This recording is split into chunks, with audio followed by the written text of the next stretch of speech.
What's your mindset as you come in knowing that this is kind of your job at this point? You've never had that before.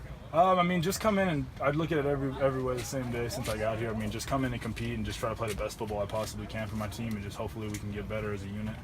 Did you attack this summer or this offseason differently, or even the first few days of camp differently, knowing the position you're in? I don't know if I attacked it differently. I know the offseason I've always kind of just worked hard in the offseason. I worked especially hard this offseason just because I had all that extra weight on me. So that was the reason that I had to work extremely hard, just with dieting and extra running and just doing all the extra stuff to just slim down a little bit. But now that I'm there, I'm kind of approaching just fall camp how I approach every fall camp. Do you think, based off what you showed in some games last year, it's easier for guys to kind of rally behind you? Yeah, I think there's a little bit of confidence there in just seeing that I've had game experience and I've done a decent job of running the offense and just getting us in good situations and making plays. So I think that gives me a little bit of confidence with the guys. You have a new center this year, Jonathan Huckins. What do you think about him so far? I mean, he's good. I worked with Huckins on second team all last year, so me and Huckins are very familiar with each other. So I think we meshed and gelled really well. I mean, we haven't had a lot of miscues from the QB center exchange, the snap, and all that stuff. But I mean, we're going to continue to get better as fall goes on. We all know about the receivers on this team. Is there anybody in particular that you feel like you've been clicking with this summer or here in the first couple of days? I mean, obviously all the Blackout boys are huge playmakers. Bryce Bobo's been big for us. Shea Field's been big for us. Devin Ross, Jay McIntyre, Katie Nixon's playing big right now. Jawan, obviously, Kavion Ento. The list goes on and on. We have tons of studs outside in the receiver position.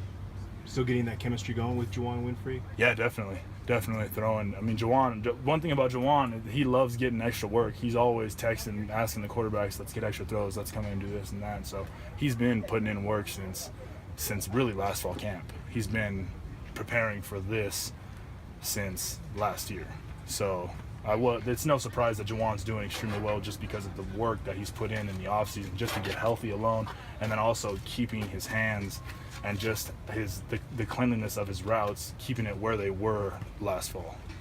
The guy you're replacing is essentially a walking record book. How close were you with Cepho, and what did you really learn from him and his leadership abilities to kind of take forward throughout your career? I know Cepho was the guy who showed me around on my official visit here. I mean, I was very close with him here my freshman year. Kind of like an older brother, to be honest with you. That's exactly how I kind of viewed it. And he was obviously the starter, and I went in, got some games, and just through that whole process of kind of switching back and forth playing and stuff, we were probably each other's biggest fans, I would say. I mean, I always wanted Cepho to succeed, and I wanted the team to succeed, and he wanted the exact same thing for me. I mean, there's pictures out there of the Oregon game, me and him hugging each other, walking off the field together. So, I mean, that just kind of tells you the guy that Cepho is and how our relationship was. How tough was it to come in and replace him when he did get injured without having that full week's game plan and still having all those expectations on him? I mean, it's just kind of tough when you get thrown into some situations. I mean, obviously that's your job, is to be ready and to be prepared. And that first game, the Michigan game, obviously I think everybody understands that I was not prepared to play that game. But I think after that I came back and I showed what I could really do on the field with a full week of preparation. Steve, forgive me if they've asked you this already, but that offensive line in front of you, that has to make you feel very comfortable about very comfortable what's going on this year. I think this might be no offense to my O-line back in high school, but this might be the best O-line I've been around as of yet with my football career.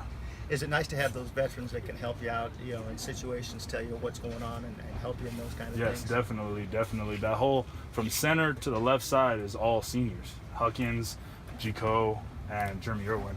And on the right side, we're not too shabby too with Tim Lanat, he made some Pac-12 lists. And then Aaron Hagler's also a stud. He gained tons of weight. He looks real strong. He's powerful. He knows how to put people on their behinds, if you know what I'm saying. Does that give you confidence when you're standing back there looking to find somebody open? Yeah, it definitely does, to just know that I could trust those guys in front of me and that they're gonna do everything they can to keep the guys wearing the different colors than we are off my back a little bit.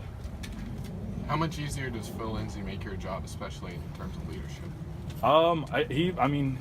He obviously is the offensive leadership that we have. I mean, he's a fiery guy, as you guys probably know. I mean, he's a fantastic leader, phenomenal leader. It makes my job worlds easier with him there, because he kind he kind of gets everybody rolling. Just him. It was him and Cepho last year, but now it's kind of just him. I'm trying to fill in that leadership role as well, and I think we're doing a good job together. But Phil's definitely the head leadership of the offense, along with like Jeremy Irwin as well.